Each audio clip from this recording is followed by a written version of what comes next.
Bizarre Brain Comics.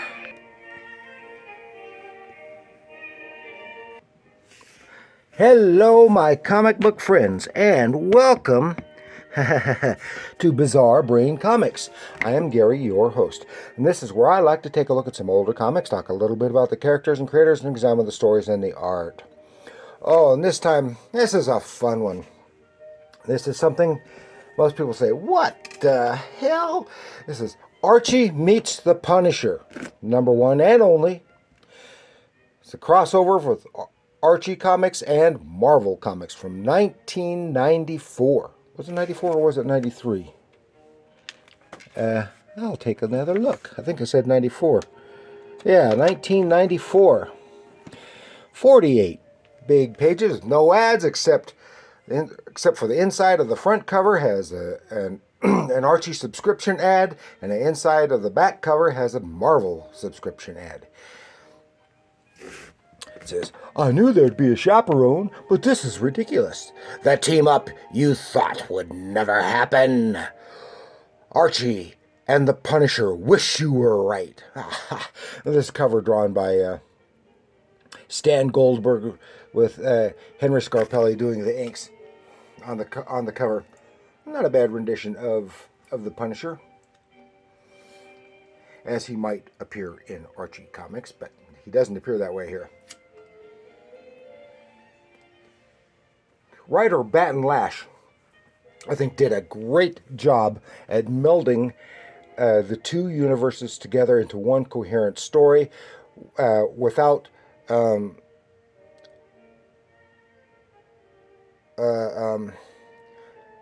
breaking the integrity of either. Archie and the Punisher. Stan Goldberg does the pencils for the Archie stuff. The great John Buscema did the pencils for the Punisher stuff. And who was it now? Tom Palmer. Oh yeah, Tom Palmer. He's great. Tom Palmer, great inker, did the inks overall to helps nicely to maintain continuity with that with the inking, and so that you can see that inking in his style of inking in both. I really liked Tom Palmer's stuff when he was doing inking Gene Colan on come on, Doctor Strange, way back when. I mean, together they just did some great stuff, and times that they worked together after that. So yes, it is kind of novelty, and this may well be the beginning of some of the Archie crossovers that has become relatively common, and not so much with like this, but thereafter, because had when they brought in Kiss, some other musicians at various times made appearances, so other politicians and pop stars as well over the years have made appearances in Archie comics. So I don't know if they did any of that beforehand, but except maybe a little cameo, but this is, to my knowledge, this is the beginning of a big crossover. And of course, and in more recent years, they've had crossovers with Betty and Veronica, with Red Sonja and Vampirella. so here's our title page: "When Worlds Collide," and a little introduction from both sides. And as one might expect, yes, when they come up with this idea, it was originally just a joke, and so. But they made it come to life, and I think it worked really well. And our story starts off in New York City. Somebody rushing, and of course this is John Buscema pencils. Someone is in pursuit, and seeing the guns, some exchange of gunfire. Union Station, and guy says, trying to get away, and says, "Oh, Riverdale, that's where I'll go." And then he turns around, and we see he looks just like Archie, except wicked, wicked Archie. Then we're in Riverdale with Archie going to pick up Veronica for the 1950s sock hop going on at Riverdale High that night. And klutziness happens, things happen, and he winds up getting Veronica doused. She's angry and kicks him out. And it's supposed to 50 style, so he's dressing in 50 style. And of course, this is exactly the way Archie dressed all the time in the late 40s and early 50s. Then we're back with the Punisher. See, and he's stick to your guns. Some great tough guy art, just like he would have done for the Punisher at Marvel. And shaking down an informant, and they to find this guy who's called Red Fever. That's the guy that he's looking for. He uses a lot of other names too. One of it, which is, see, and one of the great things in this book is they make all kinds of nods to various Archie and Marvel titles and characters, and even one to DC. And they said, this guy's also known as Montana Bob, a reference to Bob Montana, one of the original Archie comic artists. But he's Red Fever. And so they had to Punisher and Micro. Of course, this is in the 90s, when everything was grim and gritty, dark and gritty. And Punisher was so popular right then. He was making appearances in all kinds of titles. Same thing goes for Wolverine at that time. So then, back in Riverdale at the Lodge Estate, Veronica has changed clothes again, and Mr. Lodge is introducing her to an acquaintance who is a potential business partner, a guy who's in charge of pharmaceutical company. Well, in actuality, this is Red Fever, and they're making comments, of course, how much he looks like Archie.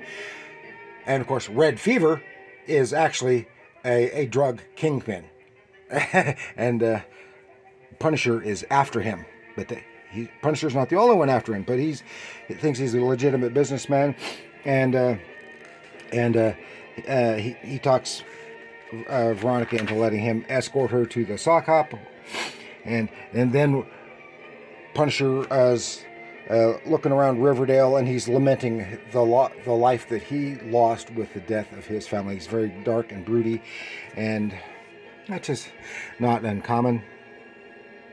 Then Archie and Jughead in Pops, and he said, "What am I going to do now? Veronica won't go with me, blah, blah, blah." There's some goons over there in the corner at Pops, and they think Archie is Red Fever. They come and snatch him, pretending to be federal agents, and they snatch him and wind up having to take Jughead with them. And then Red Fever and Veronica are being dropped off at the sock hop, and everyone comments how much he looks like Archie. In fact, many people at first thinks he is Archie. Yada yada. Then the goons have Archie and Jughead, and suddenly it's the Punisher coming. The Punisher! Oh, they're horrified. And then exchange of gunfire. That was just a warning shot. He doesn't want to kill this guy. Turns out, we find out that Punisher was actually approached by one of the government alphabet groups to get Red Fever, but they need him alive so that he can turn state's evidence against other criminal bigwigs. So that's how they get around all the killing that Punisher usually does. Wham, wham, wham stuff. People knock silly. He gets to Archie. This is when, and he goes, uh-oh, and he says, "Oh, I don't believe we've met." Then we cut back to the sock hop, and here's one of the roadies for the Josie and the Pussycats. And we understand by the way he talks that he's British. And his name is Scooter. And he talks British. He's a Brit. His name is Scooter. He's into the music field. Yes, that's Scooter from DC Comics. And he said he recognizes Red Fever, and he knows some other gangs are after him, and so he, what they say, drops a dime and calls somebody. So we see Svensson and Mr. Weatherby and all these others, and he's Red is getting kind of bossy and nasty. Oh, it's some really nice. Look at the really, really nice face he did on Veronica right there. It's just wonderful. Same thing goes for Betty down here, and Betty tries to get a hold of Archie. Can't hear anything. Here we go. Transition. Archie, Punisher. Yeah. This is when Punisher says, "You ain't Red." Realizes he's not the right guy. And here's something, starts blasting away. Brah, brah, brah. Archie gets away, and it was Jughead with a distraction. Meanwhile, the other goons have recovered in their car, and they start taking off. Punisher takes off all of them, and Archie and Juggy are going through a pipe trying to get to safety. They get to the cops. Cops don't believe them, and it says, "Why don't you go to the sock hop at the high school like everybody else? I'll even have someone take you." Says, and he makes a reference, calls for Officer Berland. Officer Berland. That is a reference to Archie Comics' own superhero, the Black Hood. It's his alter ego. Then a bunch of goons having a meeting, smoking up the place. Cough, cough, cough. While Punisher is at a distance listening, using a parabolic dish or something, but he's interrupted by the cops. He just kind of takes out the cops. Whack! And Miss Beasley witnesses it all and shuts her shutters. They take off. Now, because he overheard it, they were going to go to Red's at the sock hop, because they're the ones that Scooter called. So here we are. Archie is just so skittish. Yeah, jumps up in Juggy's arms, and but they got to go in. They got to warn everybody. Warn this guy that the gangsters are after me.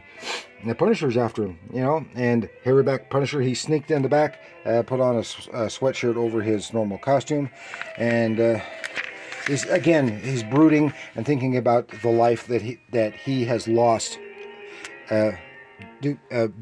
which resulted in his war against crime. Then this is a neat one here. Back inside there, it says, "Ladies and gentlemen, let's have a warm welcome for our special guest tonight. His first time in Riverdale, one of the top crooners of the 50s, Mr. Dino Manelli." Dino Manelli, one of Sergeant Rock's Sergeant Fury's Howling Commandos. Wrong sergeant. And he even makes reference to some of his wartime buddies. Then there's a character here. "Oh, this is wonderful, Patsy." It's Patsy and Hetty from Marvel. And it's, so I'm Sabrina saying, "So I asked the doctor if the hosts of Hoggoth were really hoary." Of course, a reference to Doctor Strange. And it says, "Like my gown, Millie, every day someone sends me fashion suggestions in the mail." "Really, Katie? Me too. Millie the model and Katie Keene." Oh, and I just got a big kick out of all of that. And there are other little references as well throughout here.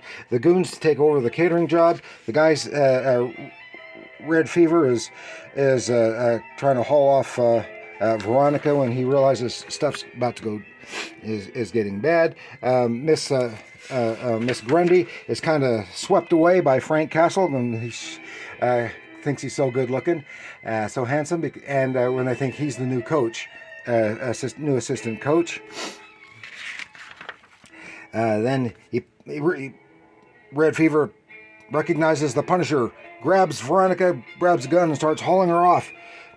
And mayhem is about to ensue. The fake... the bad guys pull out their guns. Now we're in the Riverdale gym having a blazing gunfire. And while Richie had ducked under the bleachers for cover, it turns out it puts him right in the firing line. And at one point, Miss Grundy yells a warning to Frank. Said, "Frank, behind you!" Just in time. He gets the guy. Saves his life. And a moose causes a blunder, helps Red Fever get away, but he doesn't get away much. Miss Coach Cleats accidentally tackles the Punisher, thinking he's the bad guy. Yada yada yada, and more fighting. And finally, he saves Archie and gets Archie again. Now, all the cops are all up in arms. They know what's going on. They've been contacted by the feds, but they're trying to get this guy, and the Punishers, they're helping. And then now, when all this other time we had the Punisher doing his war journal, now Archie does his war journal. And of course, it's silly, silly stuff. And then Red Fever has kidnapped Veronica, wants $1 million from Lodge, and has sent a tape of with proof of life, etc. Wants the bucks. Veronica has left a clue in her proof of life stuff, and they know right where they're at. So because they have a building where they have where they're assembling floats and balloons and stuff for another really fine Veronica face there, and which they have balloons for the parade, and she has gotten loose and is rushing around in the building. Turn on the lights and boom! Ah! Of course, they have a Spider-Man balloon, Sonic the Hedgehog balloon, and a Shield balloon. And she's rushing around. Punisher gets there, and it's fight! Shoot him up. Balloons get hit. Archie accidentally clunks Red. Turns out he's wearing a red-headed wig. He doesn't really look like that. And he gets his foot, but in the process, accidentally pulls the lever that opens the roof up. His foot gets tangled in a line, and he is swept away by the Shield balloon up high into the air. And he says, "Help! You gotta help me!" He says, "No." It turns out that they don't. The cops are going to get him, but it turns out he didn't need him because all the gunfire at the party really jangled Scooter's nerves, and he called the cops. He knows all the same info. He is going to do state's evidence and go into hiding, and so. It's not quite as essential now that Red Fever be captured alive. So here they are at the end of it all is well. And Frank Castle comes down and gives Miss Grundy a little kiss on the forehead, thanking her for when she called out the warning that saved his life. Yada, yada, yada. And she gives him a Riverdale High Letterman's jacket. And now, off to the next place. Next stop, Gotham City. And later, there was a team up between Punisher and Batman. Okay, now, then, we see here, this is who I'm supposed to be afraid of. Cerebro says you're the most dangerous mutant alive. If that's the case, I'm going to have to find out what you're made of, bub. It's a hint. And of course, a villain for Wolverine to go against who happens to look just like Jughead. Snicked. Oh, that was a lot of fun. I really enjoyed that. Now, I had not read that probably in 30 years. And I just reread it, and I really, really enjoyed it. You might think it's silly, Well, it is silly, but it was a lot of fun, and reading comics and having fun with the comics. If you're the kind that takes your comic characters too seriously or comic books too seriously, you're not going to like this. But even though the Punisher stays consistent with his character, Archie stays consistent with his character, and they just kind of merge a little bit there, for overlap. So they did a fine job. And I really enjoyed that book. So that's all I have to share with you this time. So please like, share, subscribe. Leave your comments down below. Tell me what you think of Archie Meets the Punisher. Have you had it before? Have you read it before? What do you think of it? What do you think of all the Punisher that was being spread so thin everywhere back in the grim and gritty days of the 90s in the Dark Age? Let me know in the comments below. And remember, comics are art.